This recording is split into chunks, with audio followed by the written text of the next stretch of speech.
Welcome.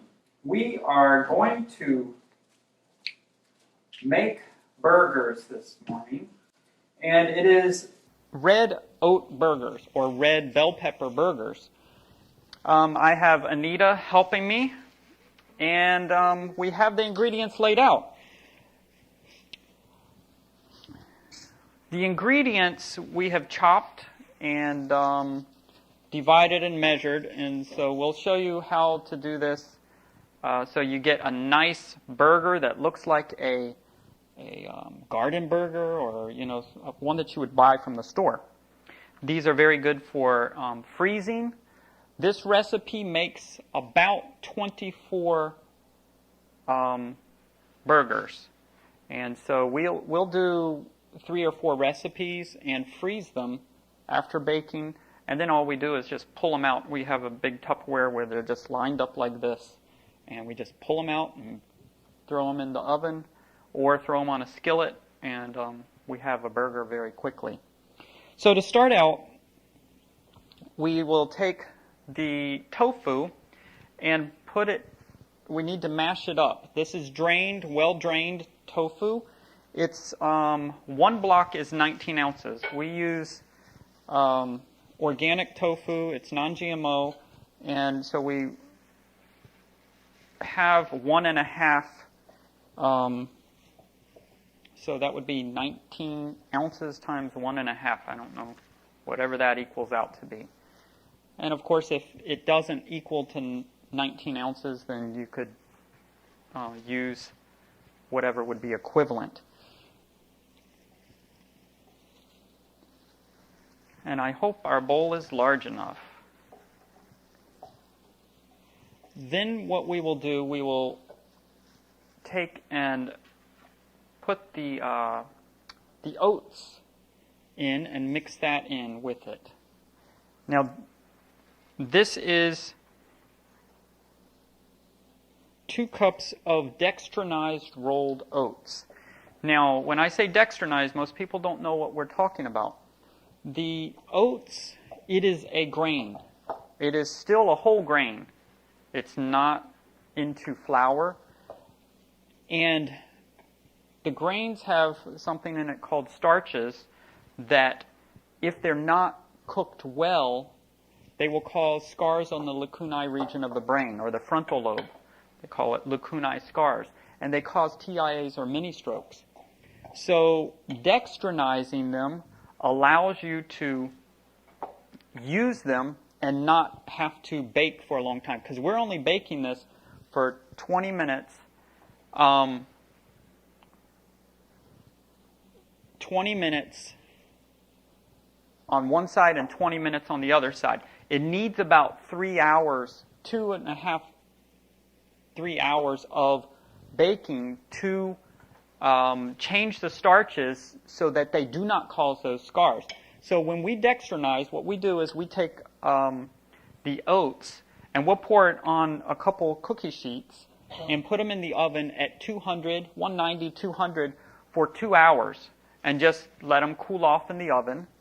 And once they're cool, we put them back in the container and mark baked. So that means we can use it quickly for oatmeal, or we can use it for oatmeal cookies, or for, in this case, the red oat burgers. We had a gentleman that was having TIAs every 2 or 3 days. And when we sat down with him, he was doing a lot of things right. But he was having a smoothie in the morning, and he was dumping half a cup or a cup of, I think it was a half a cup of oats in it, quick oats. Now, quick oats and rolled oats, they've both been processed some or cooked some, but you're talking a very short amount of cooking. When we told him that he needed to dextrinize those before he could use them, saw him a couple years later, and he didn't have one more TIA after that. Not one more mini stroke. And he was having them every couple days, every day. So that's why we want to be careful. We've been given counsel that grains used in porridge or mush, which is basically if you cook them in water, need to be cooked several hours. And not until about 8 years ago did they find that the starches, that was one of the reasons. So just want to make sure, dextrinizing your oats. The tofu actually, I am told that it was 16 ounces. So 1.5 would be 24 ounces of tofu. My mistake. Now, then we're going to add in the onions and the bell peppers and mix those in. This is 1 large onion chopped fine, and then this is 1.5 red bell peppers that are chopped. The seeds are taken out and chopped well. We have a can of Lindsay natural olives, which they use just sea salt and, very natural, that we have chopped up that we will add to that. So the olives, and we also have a 1/2 cup of fresh cilantro or basil chopped and then packed in the cup. So that we will be adding also. And so we want to add in the basil. I think that's what we're using today, is a 1/2 cup of chopped basil. And we have garlic that we actually will buy a large amount, and we mash it. We run it through a food processor, and then we put it in jars. We'll freeze bags of it and put it in the freezer, but then when we're kneading the garlic, we'll put it in a jar and keep it closed in the refrigerator, because garlic smells up your refrigerator fairly quickly, right? But it's all mashed and it's ready. So the garlic, we have 3 tablespoons of garlic, and we just get it out of the jar. We use an old almond butter jar. It seals up nicely. The smell doesn't permeate the refrigerator. So that was 3 tablespoons of garlic. Now, the last 2 ingredients, well, 3 ingredients, we have pecan meal, which most people know. We keep ours in the freezer, and when we need it, we pull it out so it doesn't go bad. But this is 3/4 cup of pecan meal.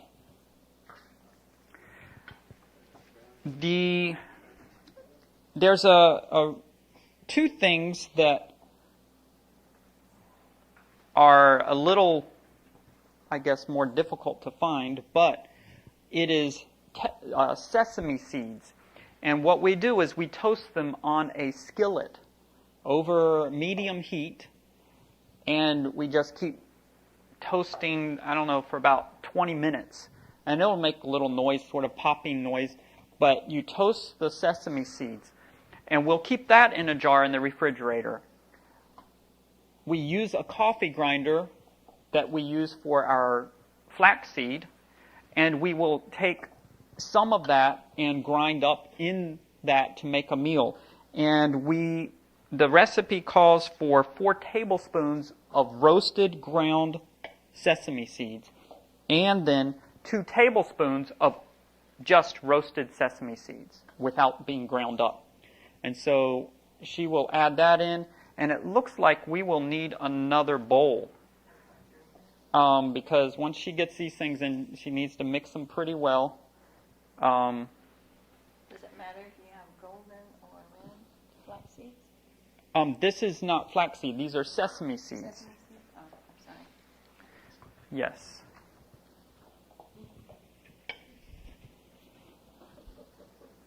It's not a pretty glass bowl, but it will do the job. You just take a picture of that in your mind, and you'll see it in a little bit. I don't have gloves on, otherwise I would help.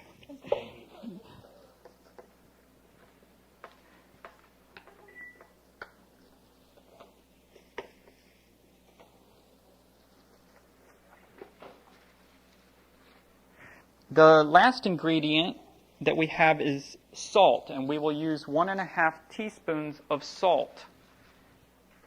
And then we'll mix that very well. And what we use is pink Himalayan salt. It contains many nutrients, 84 in fact, more than sea salt and others, so this is a very good salt. And then I don't think you'll need the spoon. Oh, and we do have one more thing, which is arrowroot powder. We will be using 3 tablespoons of arrowroot, and I think you want to mix that in. So 3 tablespoons, flat, and that is the binding agent. And if you're familiar with arrowroot, you can pick it up. Whole Foods has it. I mean, you can find it many places. And Sprouts, yeah. In fact, there's many places you can find these ingredients now where you couldn't before. 3.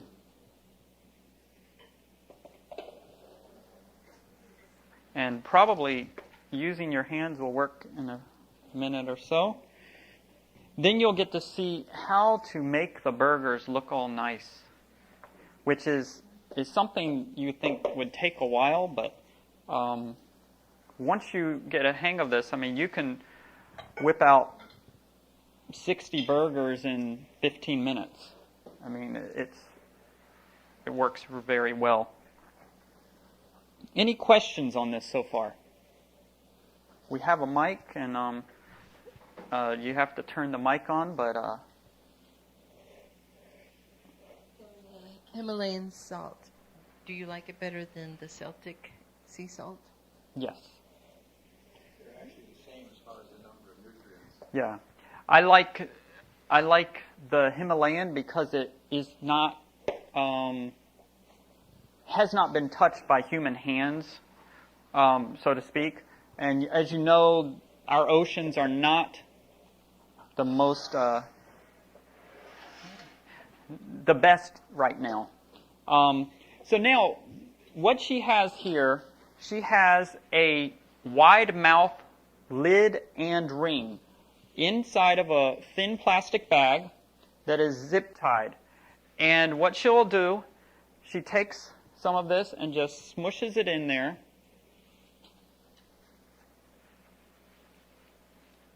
And sort of packs it in. Yep. Pack it in good, and then it makes a very nice burger.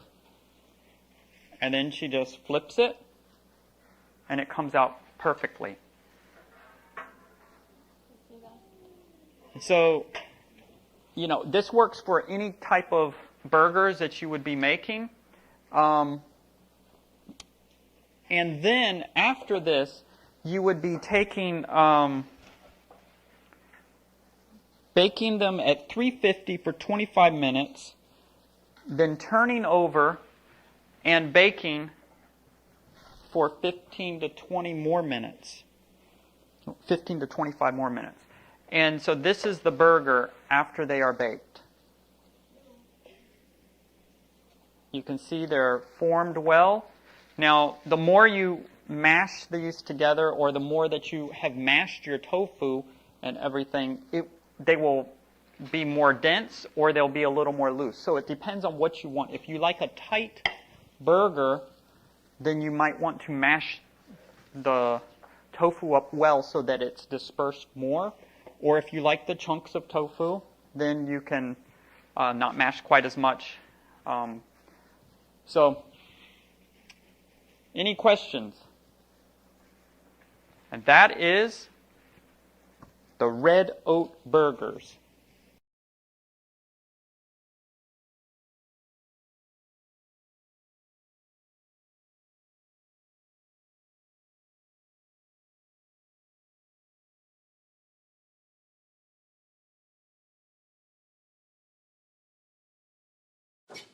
Okay, now we're going to make cheddar cheese sauce. There's a variation of this that we can do, and I'll tell you about that in a little bit. The cheddar cheese sauce,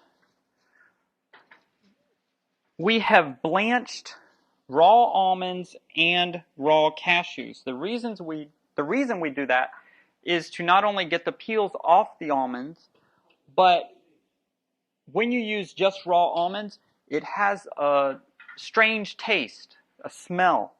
But when you blanch them for a few minutes in boiling water, the peels come off very easily, but the cashews, they lose that peculiar smell that we're not really wanting in this food. So these have been blanched. What we will do, we'll take and blanch a large pot. We'll peel them, let them cool, put them in zipper bags, and put them in the freezer. So, because that takes a little bit of time to blanch, I mean, you end up wasting some time. Because usually when you want to do mac and cheese, it's something you want fast. Is that usually right? I mean, it's like, okay, in 20 minutes you can be eating. You know, if you throw the water on, you start boiling that, and while you're doing the sauce, you know. So these have been blanched. What we're going to put is a half a cup of raw almonds blanched and a half a cup of whole cashews. The reason we use whole cashews, they don't have the taste, the strange taste that some of the broken cashews have. So when you use whole or more premium cashews, the taste and the smell is much better. So we'll put that in the Vitamix, and then we take 1 cup of soy milk. We use an unsweetened soy milk that just has organic, non-GMO soybeans and filtered water. There's nothing else in it. So that we're not getting some vanilla taste, or we're not getting some other kind of taste and other additives. You can get it almost anywhere. Then we will add 1.5 tablespoons of orange juice. You think, man, I got to get orange juice? No. What we do is we take the orange juice, we'll buy the fresh orange juice, and we'll put 1.5 tablespoons in an ice cube tray. Freeze them, and then throw them in a container or a zipper bag and put them in the freezer and leave them in the freezer, so when we need it, we just pop it in. Okay? Then we will put 2 teaspoons of the pink Himalayan salt, 2 teaspoons, and we will use turmeric also. Turmeric is very good, and it gives it a little color, and that's going to be 1/2 teaspoon of turmeric, or turmeric. I don't know how you're supposed to say that. And then we will blend this until it's nice and creamy.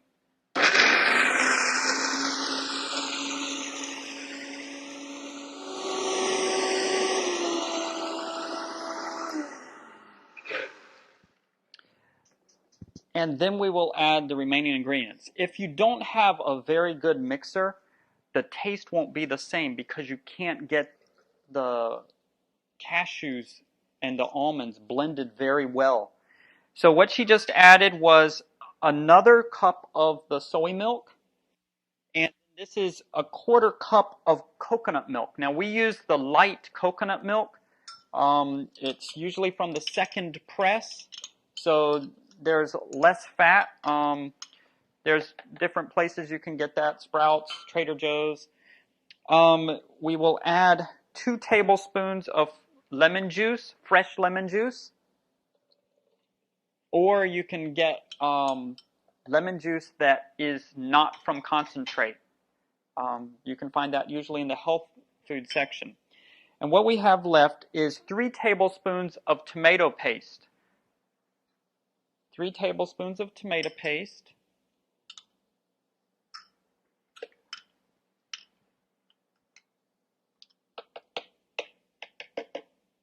And then the nutritional yeast, 3 tablespoons of nutritional yeast. We choose to use Frontier nutritional yeast. The reason it has been low heat treated. There's supposed to be some benefits to that and not the drawbacks of the others. So it's a little stronger flavor too. And then we will blend this. Now, another thing, the lemon juice, it is possible to use a 1/4 teaspoon of vitamin C powder or ascorbic acid or citric acid, whatever it is, instead of the lemon juice. You can also do that. Sometimes if someone, I can taste lemon a little, you can do it that way also.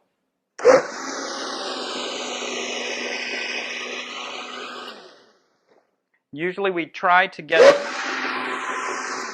the dry ingredients lower, and then we add the milks on top. This time we did it backwards, but that way the sides don't get the dry ingredients stuck on them. And then this is where, if the variation you want to do a cheese block, in other words, sliceable cheese, and it can be from sliceable to more like a pate. I don't know if that's what you call it. Sort of, you can spread it on, and it's the amount that you add. You can put enough that it will be sliceable or shreddable also. Now, to do that, you would have added 4 tablespoons of agar powder to this and blended it, and then when you put it and cook it, in fact, we did 1 block of that cheese block, and I will show you that here in a minute. And so now we're just going to clean it out and put it in the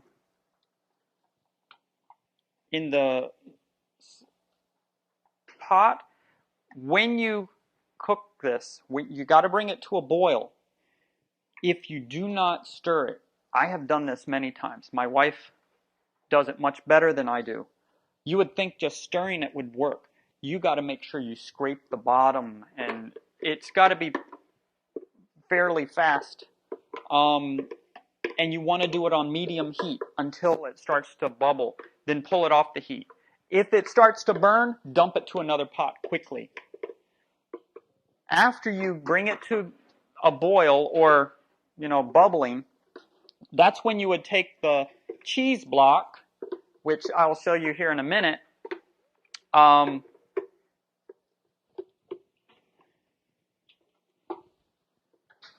put it in a glass container. Let it cool a little, and then put it in the refrigerator. You need to leave it in the refrigerator at least overnight. It's better, it will become more firm if it's 24 hours or more.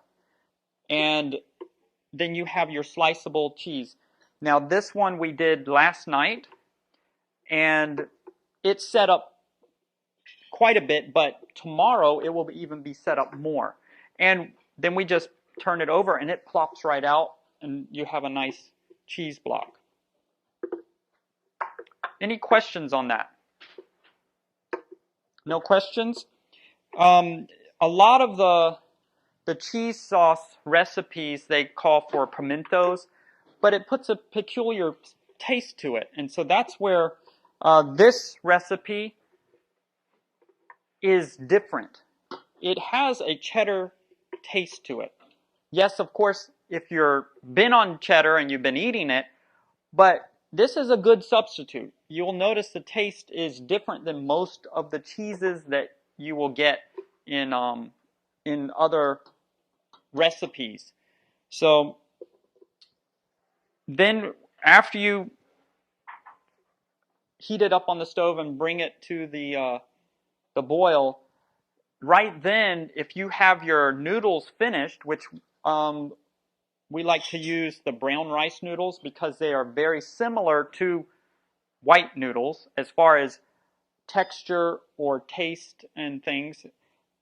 But this also works with like whole wheat noodles and whatever you're needing.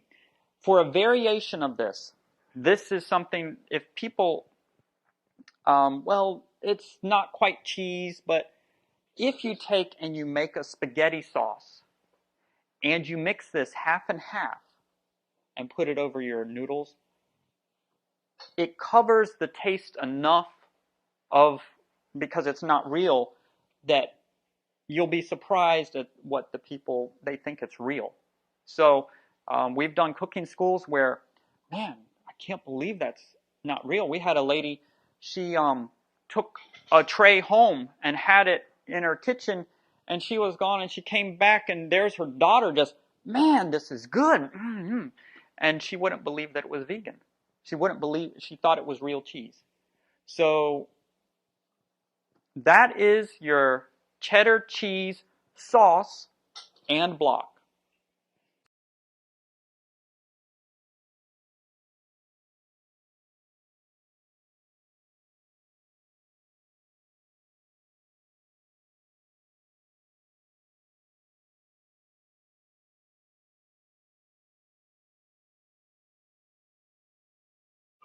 Our next recipe is creamy fettuccine, or creamy Alfredo fettuccine. And it's somewhat similar to the cheddar cheese sauce in that we still use the unsweetened soy milk, 1 cup, and then the blanched, actually this one's just raw almonds. We're not using blanched in this. 1 cup, half a cup of raw almonds, raw cashews, and 1 cup of the soy milk. We're going to put in 2 teaspoons of salt,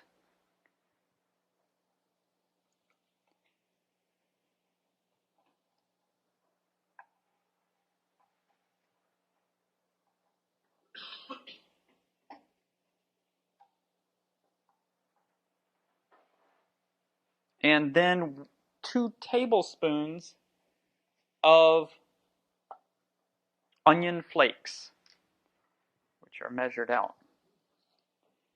And we're going to blend that before we add the remaining ingredients.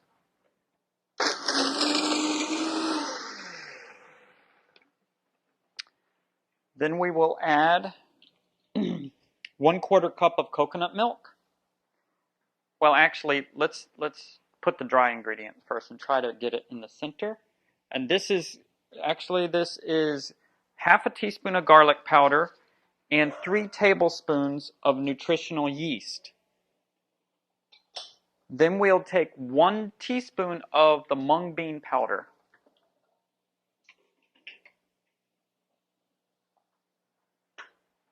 The mung bean powder is different than arrowroot powder. You can find mung bean powder, it goes by 2 names, mung bean starch or mung bean powder, and you'll find it at Asian markets.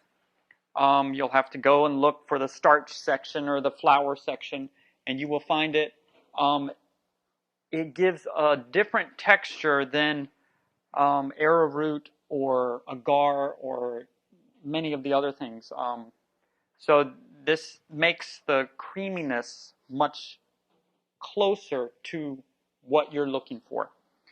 Then we will put 1 cup of the soy milk and also 1/4 cup of a coconut milk.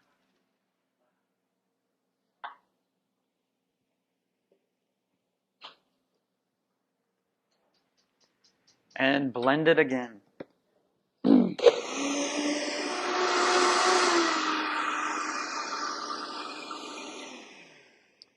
The remaining ingredients, which is 1 teaspoon of parsley flakes and 1/4 teaspoon of basil, we add not in the blender, but when we put it in the pot, we stir it in because we don't want to break it up. We're not trying to blend it up. Does that make sense? It gives it a little color.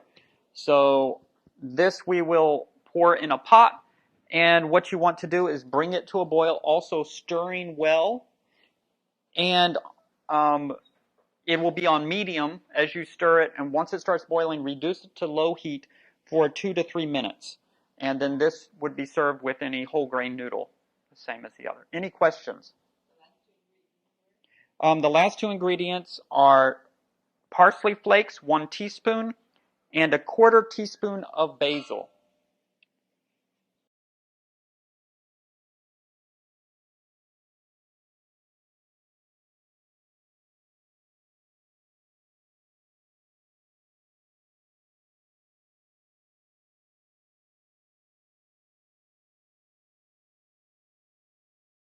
Our next recipe is cucumber salad. And this has been a request when we do catering. It's a very interesting mix. I mean, something you haven't had. What we did, we had 2 English cucumbers, which the seeds are smaller. They're the long cucumbers. They're washed and cubed, chopped up. So 2 English cucumbers.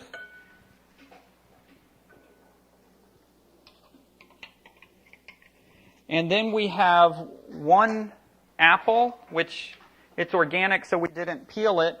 1 apple that we chopped up. 1 can of the black olives, also the Lindsay Naturals that just have the sea salt added, that are chopped or sliced. And you can use the green Lindsay, the ripe green ones also. You can get the green ripe at Whole Foods. There's a bunch of places that have it, but look at the ingredients and make sure that they're very natural and just have sea salt or something like that. Then we have pumpkin seeds, a half a cup of pumpkin seeds. And you want to make sure to clean your pumpkin seeds, go through.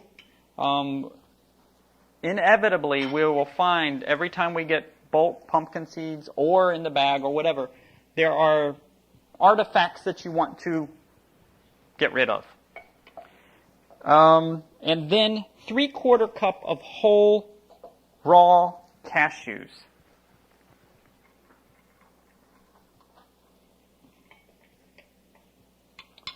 We mix that up, and the last ingredient that we use, or the last ingredients that we use for the dressing, we use a half a cup of lemon juice, and you can either squeeze it or get the not from concentrate lemon juice.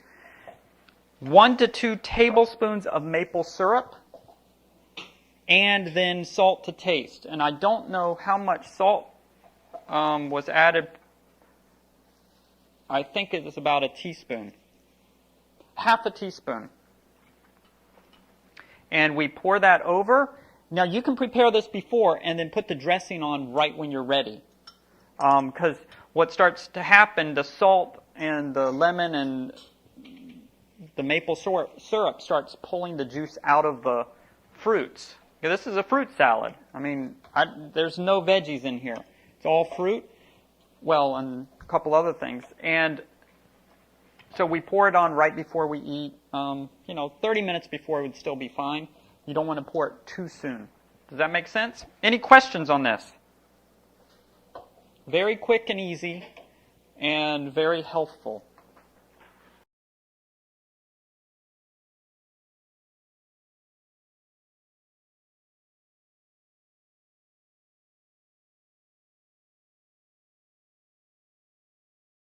Okay, our recipe now is ketchup, and this is what we're needing for our red oat burgers. The ketchup, we start out with tomato paste. 1 can, 8 ounces of tomato paste. We're actually making 2 recipes, but I'm going to tell you 1 recipe. So 1 can, 8 ounce tomato paste, a half a cup of water, and then